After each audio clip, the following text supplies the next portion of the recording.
Bienvenue à la résidence Mame Diarra pour le lancement officiel du mouvement 100% ma jeunesse. Je ne pourrai commencer mes propos sans rendre un vibrant hommage et formuler des prières à notre regretté maire, ancien ministre, père et oncle, Feu Mamadou Diop. Il a grandement participé à la constitution citoyenne locale et a supporté avec brio les couleurs de la commune de Yoff au plan national. Que les portes de Firdaus lui soient grandement ouvertes. Monsieur le ministre, maa ngi lay nuyu yow ak ñi nga àndal ñëpp. yaakaar naa ne bés bii nii bésu tay bi di le 2 décembre bés la boo xamante ne nii war nañ ko noter dans l'histoire politique de la commune de Yoff. Pourquoi? Parce que c'est la première fois dans l'histoire de la politique de la commune de Yoff un mouvement créé il y a de cela 3 mois puisse regrouper autant de jeunes. Monsieur le ministre, mouvement bi dañ ko créé amul 3 mois ñu sol suñu ay dàll dugg ci ñi ñi muy taw muy sedd muy naaj dugg nañ seeti la jeunesse fekk leen seen ay kambis fekk leen seen ay néeg fekk leen seen ay daayira wax ak ñoom moo waral mouvement moo waral tey jii nii ndaje bi nii. kon li nga xam ne moom lay regroupé fii nii du hasard. Monsieur le ministre, les jeunes représentent 70% de la population sénégalaise. Donc gëm naa ne dara waratul mën a tegu fii nii au Sénégal sans la jeunesse. waaye ici à Yoff dara waratu fi mën a dox sans le mouvement 100% ma jeunesse. Monsieur le ministre, dem nañ gis ndaw ñi waxtaan nañ ak ñoom. képp ku foog ne la jeunesse yoffoise est une jeunesse dormante yaa ngi nax sa bopp. La jeunesse yoffoise est une jeunesse éveillée, très mature, qui a des projets de développement. boo ko laataa mën a xam da nga soo sa daal la fekk leen. daayira yi ngeen gis ay projet lañ yor toogaale ko. kambis yi ngeen gis doo ko di attaay ay projet lañ yor toogaale ko. biñ demee seeti leen gis nañ projet yi. waxtaan nañ si ak ñoom dañ si jël tëgg ko si benn livre ñëw toog si ak yow waxtaan si ak yow pour le développement de la jeunesse. maa ngi nuyu dama doon débuter rek di def introduction waaye manuma terminer samay propos sans pour autant remercier des responsables yoo xamante ne ñu ngi fii ay kilifa jógee si biti ñëw fii te man ma yëkki sama téléphone invité leen. maa ngi nuyu bu baax Maysa Diouf de la Cogère de Thiès Maysa maa ngi lay nuyu bu baax. monsieur Abdou Ndiaye maa ngi lay nuyu bu baax maa yëkki sama téléphone invité leen ngeen ñëw teewal ñu. monsieur Amadou Niang Cogère départementale de la région de Dakar maa yëkki sama téléphone invité ko mu ngi leen toog ci ginnaaw. maa ngi remercier bu baax Mame Madione Laye jeunesse laayeen mu ngi si ginnaaw. maa ngi remercier mes frères Kopa et Ngala ñu ngi si ginnaaw ñëw teewal ñu ñoom tamit maa leen invité ak mouvement bi yëpp. ñoo ngi invité tamit Baye Seydi mu ngi toog fële moom tamit di ko xamante ne ni bokk na ci famille laayeen mais tamit di def lu xamante ne lu am solo la ci jeunesse bi mu ngi doole toog Baye Seydi. maa ngi remercier mon frère et collègue monsieur Ibrahima Niang coordonnateur de la Cogère de Tivaouane maa ko invité mu ngi doole toog ñoo ànd bi ñuy ñëw. parce que dama gis lu tax ma invité leen parce que dama jàpp ne waruñu mën a teg fii benn affaire boo xamante ne nii day wax ci ndaw nit te ñoom ñu yëngatu te ndaw nit te ñëwuñu toog fekkee mbir mi xam ne la jeunesse de Yoff est avec Abdoulaye Diouf Sarr.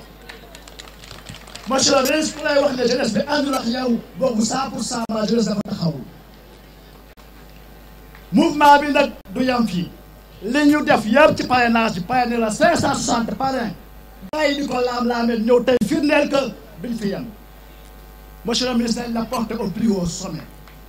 la jeunesse est avec toi à 100%. ay qualité am tey gii duñ fi jóg te kenn mënu ko bañal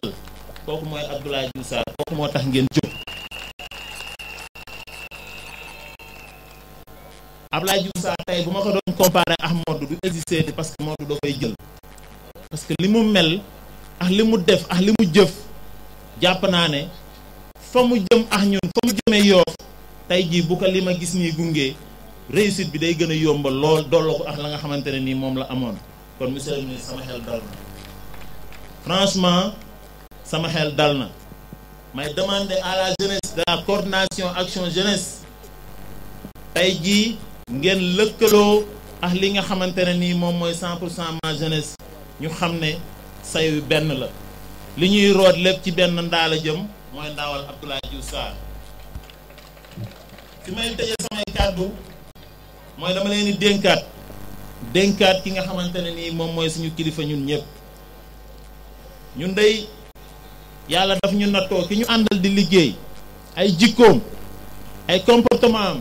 fu ñu dem rek moom la ñuy topp ba mën a am réussite si li nga xamante ne nii moom lañ bëgg kon 100% ma jeunesse ñu ngi leen di dénkaat Abdoulaye Diouf Sarr ay jikkoom fépp foo xamante ne nii ndaw mu nga fa man day maa leen permettre ne leen ndenaat bu ngeen fa gisee jeune boo xamante ne nii nanguwul ànd ak Babacar dem leen ngeen jëli ko day yokk li nga xamante ne nii moom mooy dooleel Abdoulaye Diouf Sarr Njuufeen bu ngeen fa gisee jeune boo xam ne nanguwul ànd ak Ami Top dem leen ngeen jëli ko day yokk li nga xam ne moom mooy liggéey loolu mooy liy wane suñu force bi nga xamante ne nii moom la ñu war a gungee kilifa gi ba ñu yegg fañ jëm gërëm nañ ñëpp sant nañ ñëpp. nuyu ñi nga xam ne ni ñëpp ñoo nekk ci présidium bi. docteur Sène ñu ngi lay nuyu di la féliciter di la remercier ci sa engagement derrière Abdoulaye Diouf Sarr sa taxawaay rafet na ñu ngi lay remercier bu baax a baax fu ñu gis le ministre ñu ngi lay gis ci gannaaw te xaaroo ko ci dara lépp lu mu war a taxaw yaa ngi koy taxawee docteur ñu ngi lay gërëm bu baax a baax a baax maa ngi nuyu. Papa Ngalla Mbeng di nuyu notable yëpp di nuyu suñu ndijaay yi nga xam ne ni ñoo nekk ci gannaaw tonton Pape ñu ngi lay nuyu bu baax di nuyu tonton Aziz l'infatigable ñu ngi lay nuyu bu baax a baax a baax monsieur le ministre man dama ne woon dootuma waxati ndax sama diggante ak yow weesu na wax jëf rek moo ci des waaye dafa am ay moment yoo xam ne dafay am solo ñu jël kàddu am loo xam ne dañu koy wax nit ñi ñaari mbir rek laa ci wax bu njëkk mooy damay féliciter bu baax mouvement 100% la jeunesse maa ngi leen di féliciter bu baax a baax a baax monsieur vous avez raison li ngeen def c'est extraordinaire en 3 mois regrouper autant de personnes tous derrière Abdoulaye Diouf Sarr tous des jeunes femmes des jeunes filles dama ne loolu yombul ñu ngi leen di féliciter bu baax a baax a baax waaye ñu ngi leen di lancer benn message et c'est très important dafa am loo xam ne ci gannaaw da ngeen ko bind bi ngeen defee 100% ma jeunesse da ngeen def benn say benn ndam Abdoulaye Diouf Sarr monsieur le ministre tey loolu la soxla li mu soxla mooy ñun ñëpp ñu nga xam ne ni ñoo dekk Yoff muy góor muy jigéen muy mag muy ndaw surtout la jeunesse ñun ñëpp ñu boole la main dans la main ñu xam ne benn but lañ am mooy accompagner le ministre pour la réélection du président en février 2019 bon ami maa ngi lay lancer un appel avec les Amazones di lancer cet appel là à Babacar monsieur le ministre li mu waxoon jigéen ñi wax ko Ndeye Marème wax ko ñëpp moom lañ lay waxaat tey et je sais que ne yaa ngi ci tu es un homme ouvert dama ne la tey nañu jël 100% la jeunesse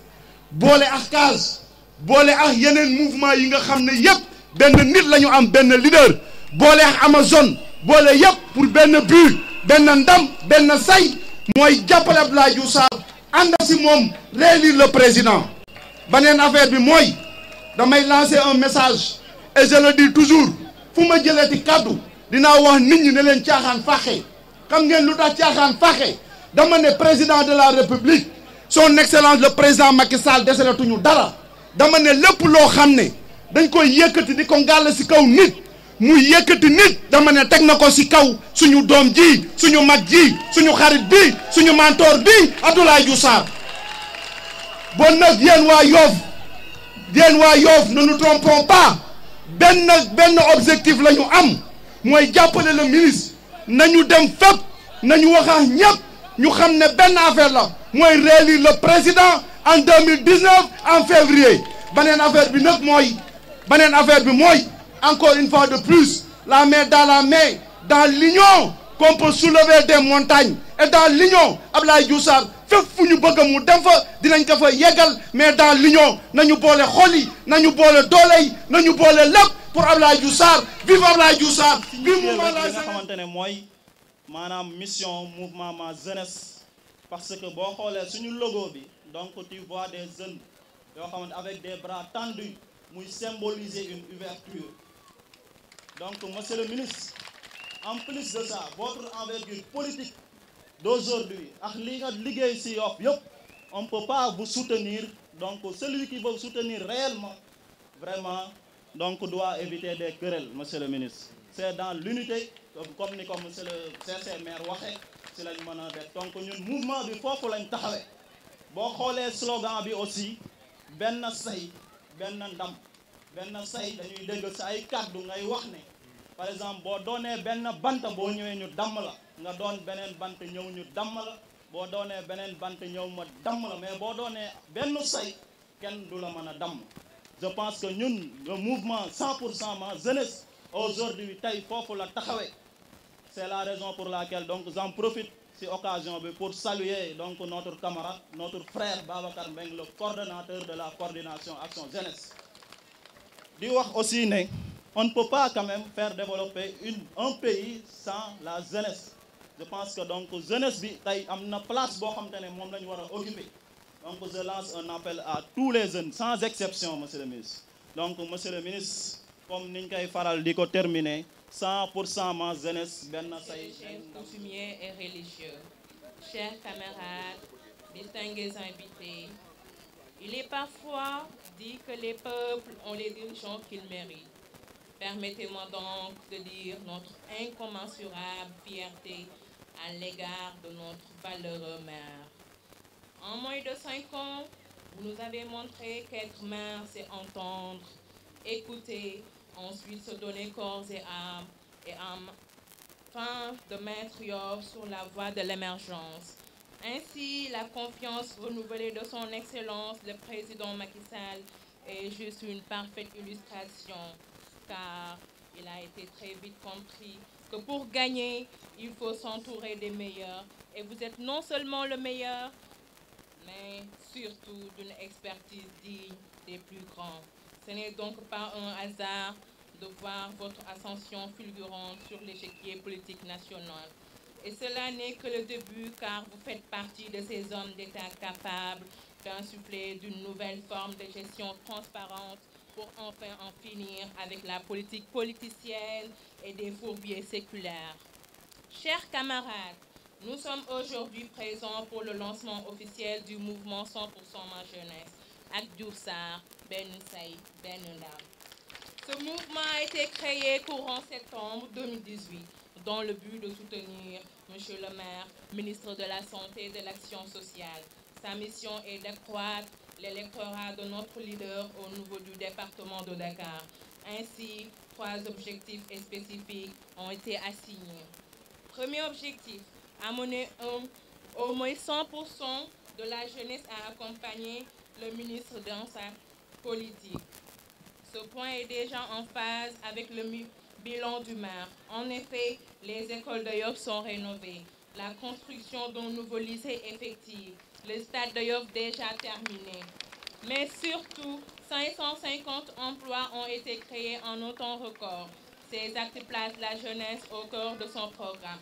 Deuxième objectif, raffermir les liens entre le maire et tous ses administrés. Rappelez-vous de la descente du maire au niveau de la plage de Yoff, venant s'enquérir des problèmes quotidiens de nos parents pêcheurs. Du maire sillonnant des artères de Yoff ou bien à l'occasion des set-setals et autres. Ces démarches ont permis les réflexions des Mbarou Géej, si chères aux pêcheurs de Tongor à Ngaparou. les postes de santé, relever le plateau Philippe Maguilène Senghor, des places publiques dignes de ce nom, telles que la place Ndiop, le jardin public Nord Foire, la place de Ndiop, etc.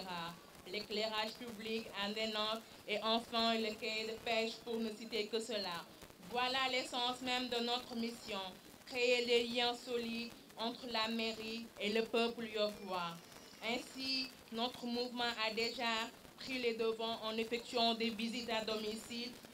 Ainsi, notre mouvement a déjà pris les devants en allant vers les maisons, également les lieux de travail. Cela nous a permis de rencontrer une vingtaine d'associations, les GIE, acteurs culturels et sportifs, les chefs de quartier, etc. Les résultats sont déclinés sous forme de rapport qui sera bien évidemment soumis aux autorités compétentes. Troisième objectif, vulgariser les réalisations de notre leader au plan local et départemental. Comme nous l'avons déjà mentionné, les réalisations du ministre l'unanimité font l'unanimité déjà, les preuves du progrès sont irréfutables. L'heure est donc venue d'étendre nos tentacules. Pour finir, j'aimerais faire un appel solennel à l'endroit de mes chers camarades républicains et à toute la population yofoise, particulièrement les jeunes. Oublions nos divergences, unissons-nous autour de l'essentiel. Faisons de ce mouvement un bouclier pour ainsi aider, soutenir et accompagner notre leader à gagner tous ces défis. Ak Diouf Sarr benn say benn ndam. Ak Diouf Sarr benn say benn ndam. Ak Diouf Sarr benn say turam ak santam di jël nuyoo bi comme niñ koy defee rek def ko ci loxo monsieur le ministre monsieur le maire Abdoulaye Diouf Sarr di nuyu kilifa yi fi nekk yëpp mën nañ ko jox suñu ko tonton Pape mu wasaal ñu ko ci kilifa yi toog ci tànt bi yëpp di wax ne tey lii dafa am solo waaye mënuñu def dara dul féliciter dans un premier temps le mouvement 100% ma jeunesse parce que dafa am lu solo lu ngeen def sànq bi ma ñëwee dama ne wax fa dëgg yàlla 100% ma jeunesse jeunes yi usé nañ leen bu ñëwoon fekk fi ay maire wala ay paa rek seen objectif doo leen ko atteindre waaye jeunes yi ñëw nañ en masse te loolu la ñu soxla di leen wax ne man li ma waxoon ci biiram néeg rek mën naa ko waxaat fii ci biti je pense que fekkoon naa leen kër Ndiogou ñu di ko féliciter de passage Ndiogou saa si ni mu leen taxawoo ci lii nga xam ne tey bu lii taxawee lu bari moom dox na ko ci waxoon naa leen ne leen yéen a ngi jëm ci terrain bu difficile waaye am leen fit am leen fulla am leen fayda ngeen dem parce que li ngeen di def dina jafe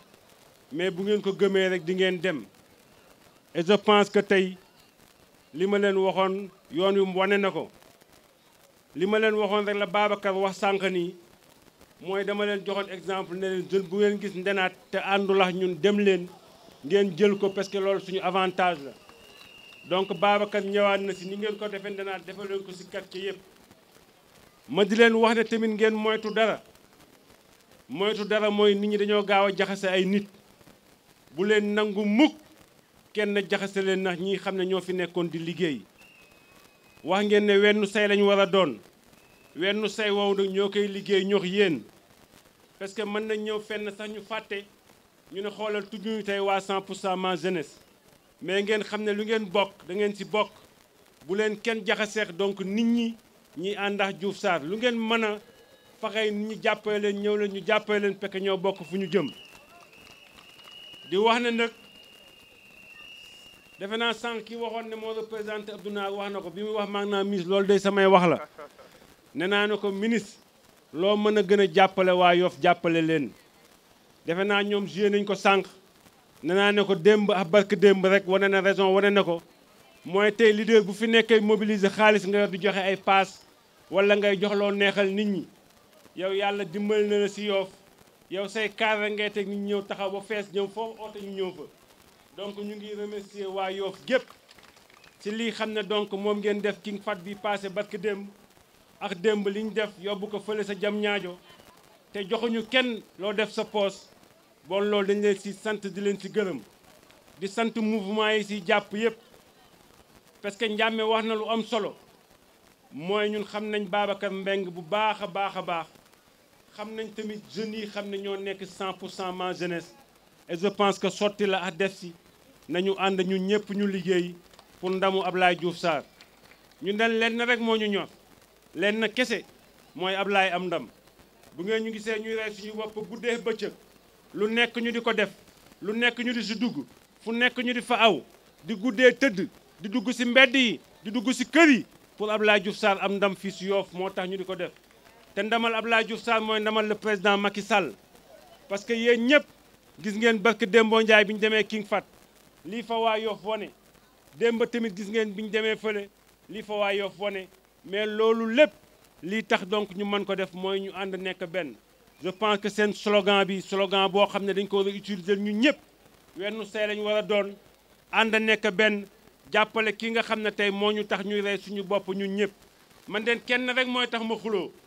100% ma jeunesse lu ñu def baax na parce que ñoom ñoo bokk fu ñu jëm beneen mouvement buy jàppale Abdoulaye Diouf Sarr loo def baax na ñoo bokk fu ñu jëm ki may taxaw fitteeku di xeex wala muy xuloo mooy ku bëgg ñëw taxaw dal ci kaw Abdoulaye Diouf Sarr sama kaw ngay jëkk a dal doog a dem parce que ñun waa Yoff gépp ñoo war a am suñu fulli bopp foofu laa tëje pour wax ne am na ñoo xam ne ñu ngi taxaw fële kenn gisu leen woon démb bi muy metti defe naa soxna si léegi dégg ngeen léegi discours bi mu fi def elle a parlé des réalisations de Diouf Sarr wax li mu fi def lépp mais nañ leen waxante dëgg ñooñu xëccoo fii naan Yoff laa bëgg wala maire Yoff wala damay ut ay base Yoff ñooñu gisuñu leen woon démb tey la Yoff neex nag ñu ñëw fi mais fi la ñuy fekk ñun den képp kuy jàppale Abdoulaye Diouf Sarr tàllal nañ suñu juróomi loxo nga ñëw àndax ñun ñu liggéey waaye képp ku fi ñëw bëgg a soofantal Abdoulaye Diouf Sarr wala bëgg a diggante mbagga Abdoulaye Diouf Sarr on a jeunes yëpp wax naa leen wax naa ko si rajo ñu teg ma fii si télé yi ne naa ne danaa laay commencé kenn du fa dugg ku dul Abdoulaye Diouf Sarr et je prends mes responsabilités donc loolu tamit yeneen quartier nañ taxaw ñun waa Yoff keneen ku fi organiser dara pour ñëw nii nañ leen taxaw ñu jële ko fi parce que benn leader la ñu am Abdoulaye Diouf Sarr la ñu am bu ñu ñàkk a fayda am na loo xam ne ce sont les jeunes am na loo xam ne jeunes yi ñoo si war a taxaw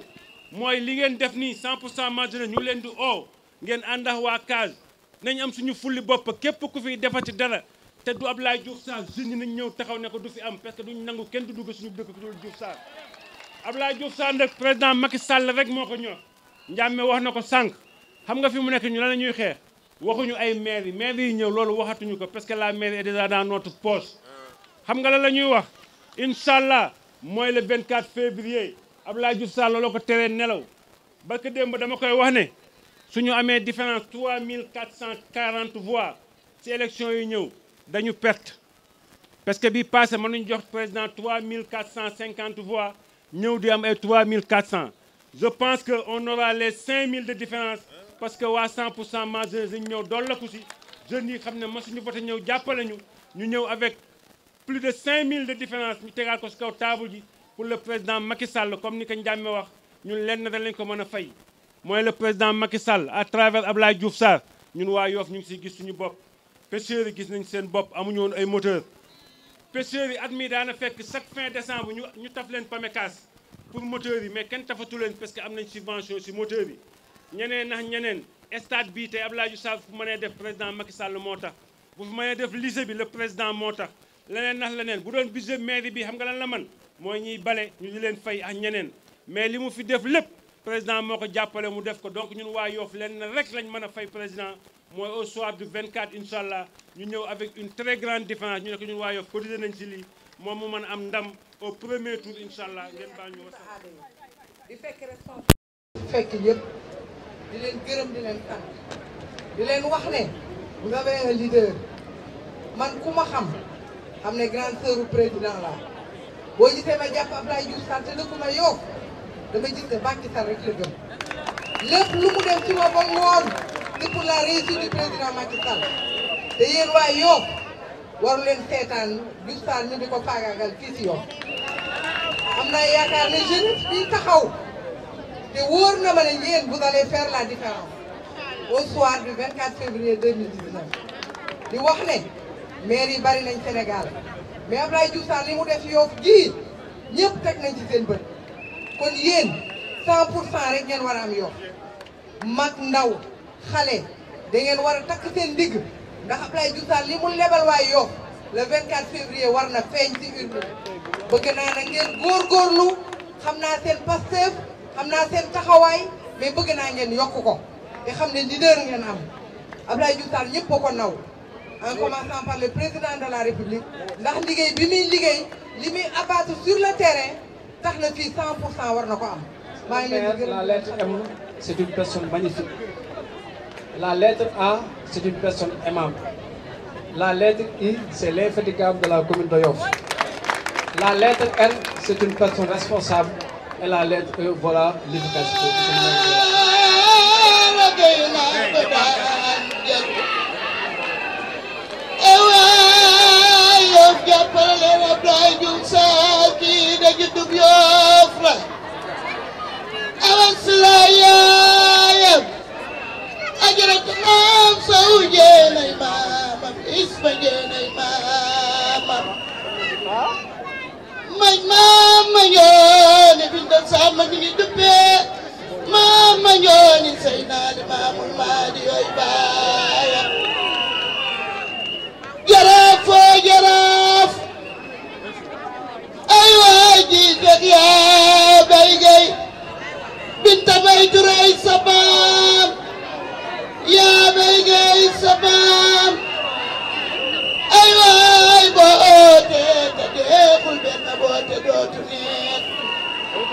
ajaratu ko bagay ga begale toog waay dagaaj bu mag bi si Yoff maam jaraga ak maam ni digay maam di bagay ak maam sawlu gay maam jaba seen ak maam aram seen maam mataari faata seen maam kuri jaaj ma goroon sama ma daa daga suuf si may ndey jey sabba yaay maar ndey jey sabba yaay alsaan ndey jey sabba yaay borom ko di nga fray di sabba ndey jey na maali sawaasim sigee daaw jaan gi gis maali sa dabaroon daagu daan Fatima yaay maali bee borom ay rapport bi ay waay bu ma lay wax sama xol bi laa kay tibbe man ngay maa ndax yow démb te du ma la bàyyi ay waay jàppale leen sama doom gi kii dañu ko soof maa ngi yëkki sama kàddu di nuyoo mais avant may sori si nuyoo bi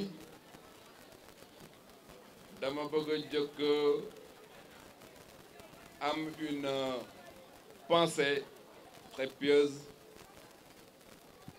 mu jëm ci sama dijaayu bopp koo xamante ne fii ñu taxaw bu ma ne fi ñu taxaw sàgganewul résidence Mame Ndiéré mais fi ñu taxaw ba ñu mën ñu tudd ñuy servir Yoff fi ñu taxaw ba ñu mën a taxaw di wax Sénégal dañu dégg ci turu Yoff bu ñu joxul woon caabi ji bu ñu joxul woon témoin bi loolu du mën a nekk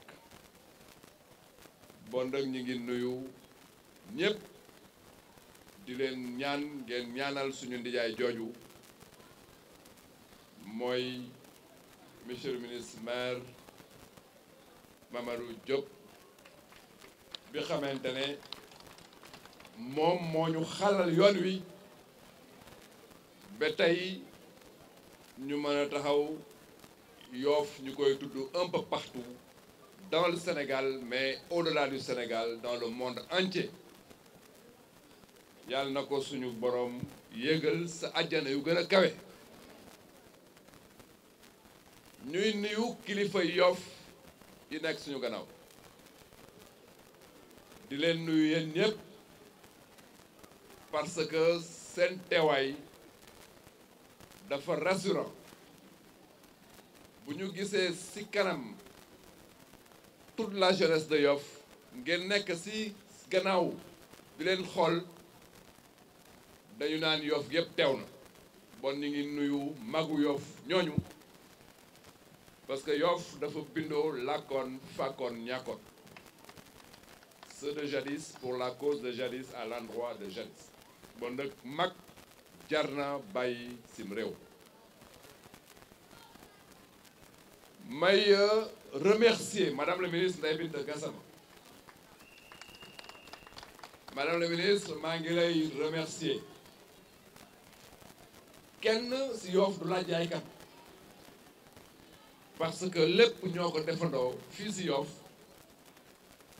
bi parti bi sosoo ba léegi da ngay bàyyi sax des fois sa commune ñëw taxaw ci sama bor pour dooleel maa ngi lay remercier awma sa fay ragal pété day xañ a wërsëg manoon nga wax ne président de la république sa mag la sa rakk la parce que sa wéejoor lañ ko tudde mais da nga bàyyi ñépp ci parti bi ne man Abdoulaye Diouf Sarr mooy sama leader. Bon madame la ministre maa ngi lay remercier di la wax ne population Yoff yëpp tam ñu ngi lay remercier may nuyu bu baax la jeunesse de Dakar ñu ñëw tey fekke ndaje bi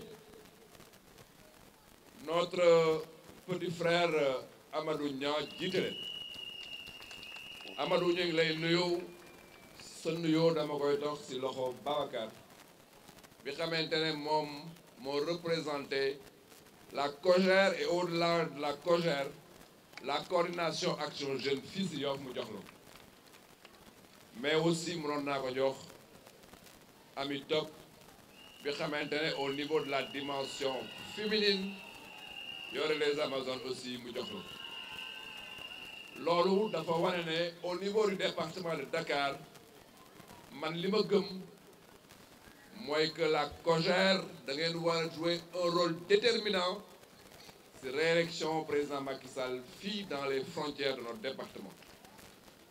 loolu nag Amadou am nga ci une responsabilité historique bon bu ma la gisee nga teew fii ci ndaje tey bi dama ci kontaan lool di wax ne 100% ma jeunesse 100% ma jeunesse dafa nekk une dynamique boo xamante ne dama gëm ne dafa war a apporter boo xamante ne dama gëm ne dafa war a apporter une contribution significative ci suñu victoire au soir du 24 février 2019 damay wax alhamdulillah parce que déglu naa bu baax de manière attentive ñi ngeen invité ñépp pour que ñu ñëw fekkee bésu tey bi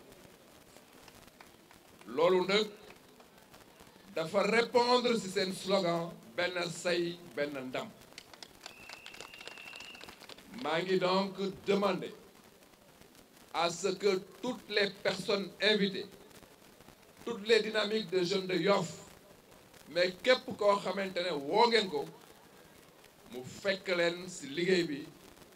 pour que au soir du 24 février 2019 qu'on puisse effectivement avoir la meilleure victoire du pays Abdou Nar wax na ko léegi bu ñu amee une différence de 3500 voix mën nañ gëm au niveau de Yoff que on n'avance pas et en politique qui n'avance pas recule bon nag li ma bëgg mooy ñu am le maximum de différence possible mais au-delà de la différence suñu défi ñun waa Yoff cette année c'est le défi du taux de participation moo tax ma bëgg ñu tirer le taux de participation à partir des jeunes li ma gis tey toll na dal na sama xel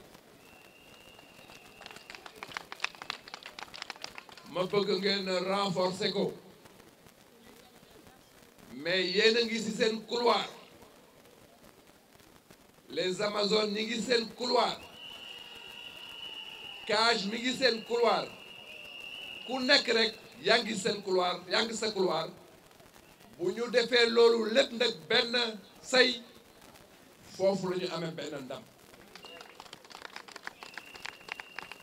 bon nag je compte sur vous je compte d'ailleurs énormément sur vous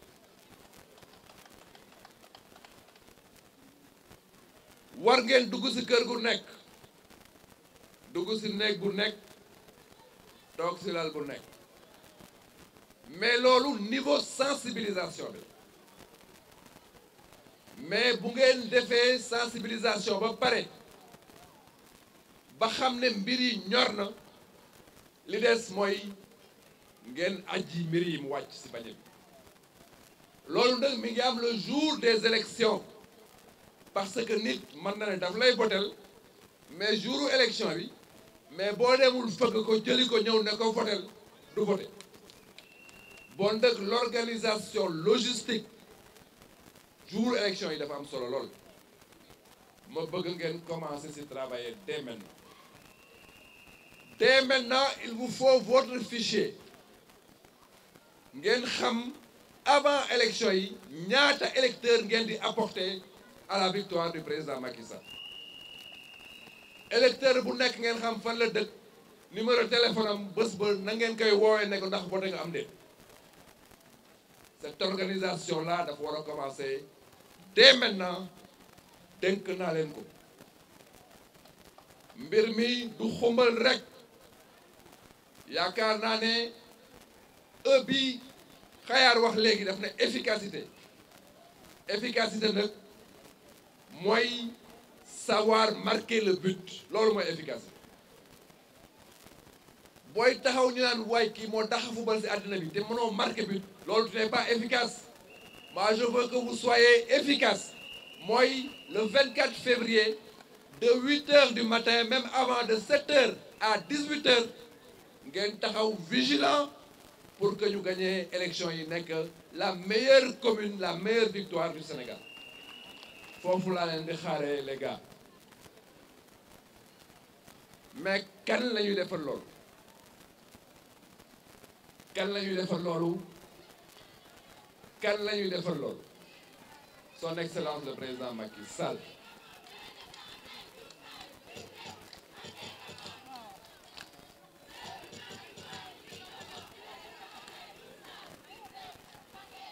bon nag le message est bien compris réew mi Macky moo ko moom son excellence le président Macky Sall moom jar na objectivement waa Yoff jàppale objectivement jar na waa Yoff jàppale ko yaakaar naa ne mat naa ko seede yaakaar naa ne si biir réew mi ñu nekk politiquement s'entend du point de vue de la gestion nit gënuma ko xam bu ma ne leen jar na jàppale ngeen war ko gëm du ma si sore may demander que à partir du lancement d'aujourd'hui 100% la jeunesse ngeen am une feuille de route communale mais feuille de route communale boobu ngeen jéem ko décliner en feuille de route de quartier bu ngeen mënee ci biir quartier bu nekk sax ngeen am une feuille de route de koñ si vous voulez ngeen def ko parce que dafa am solo lool da ngeen di jël benn mbir ngeen zoomé ko def ko noo xamante ne élément bi gën a ndaw da ngeen koy contrôler koñ mu nekk war ngeen xam ñaata jeune moo si nekk je veux gagner ces élections là à partir de la jeunesse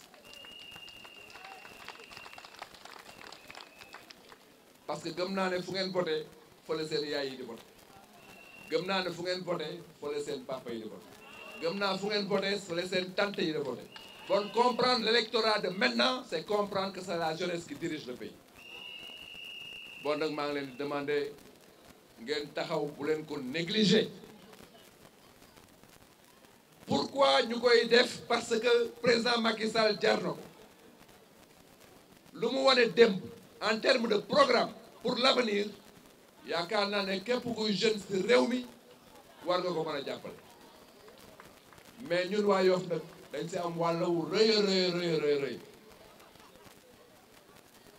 notre parti, Alliance pour la République, depuis le départ du coordonnateur de la convergence des cadres, Belégui, président Djeloul Ken ne yow denk na la kangamu parti bi ci biir Sénégal ak ci bitim réew lu tax mu des ñaari weer élection yi ñaar mu choisir ne c'est le moment opportun pour que ay cadres bougent pour participer de manière dynamique à sa réélection. La décision n'est pas une petite décision. Bu ko defee nag seen doom la tànn bu dee ci mag ñi mais seen mag ak seen ndiyaay la tànn pour que mu def liggéey boobu bon nag da ngeen ci am une responsabilité historique. May terminer nag par remercier Abdou Ndiaye de Khombol. Abdou maa lay remercier bu baax Abdou ma koy remercier bu baax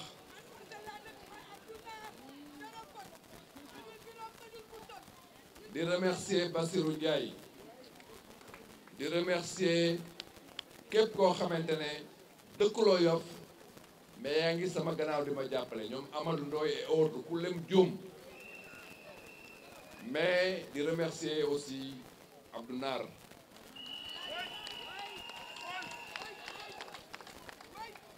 bu élection yi di ñëw en termes de campagne mission bi ma am au niveau national et au niveau départemental dana tax ba opération yi au niveau local sur le terrain yéen laa koy bàyyil ngeen dérouler ko mais je vous fais confiance parce que am na leneen lu may def au niveau départemental et national mais gëm naa ne bu ma leen ko bàyyilee bu ma ñëwee dama fay fekk le meilleur résultat bon nag 100% la jeunesse kontaan naa bu baax seen taxawaay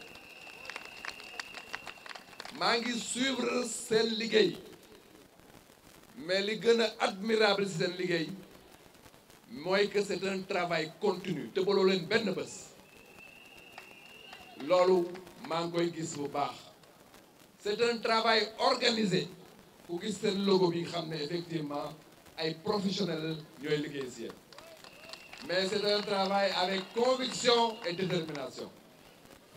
bon maa ngi leen di renouveler ma confiance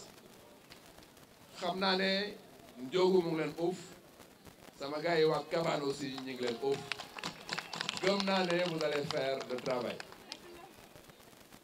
may terminer nag par nuyu samay mbokk yi toog fii nekk samay kilifa di jël nuyoo bi di ko jox tonton Issa mu joxal ma ko ñëpp bu ma gisee la configuration ak ni ñu taxawee sama gannaaw damay wax alhamdulilah parce que boo taxawee ñi xamante ne ñoom ñooy say kilifa bu ñu jogoon léegi ne la tegal micro bi ci suuf bàyyi li nga nekk nga bàyyi ko mais ñu taxaw nekk sa boor di la soutenir da ngay gën a am courage ci li ngay def bon nag maa ngi leen di remercier bu baax a baax seen taxawaay daf ma gën a jox courage mais daf ma ñaax pour que ma taxaw ba bañ leen décevoir mooy bañ a décevoir Yoff je dis comme pour paraphraser le président Lamine Gueye j'aime Yoff d'un amour qui m'arrache les larmes bon nag maa ngi demander à tous les Yoffois d'accompagner Abdoulaye Diouf Sarr pour que mu jox au président Macky Sall la première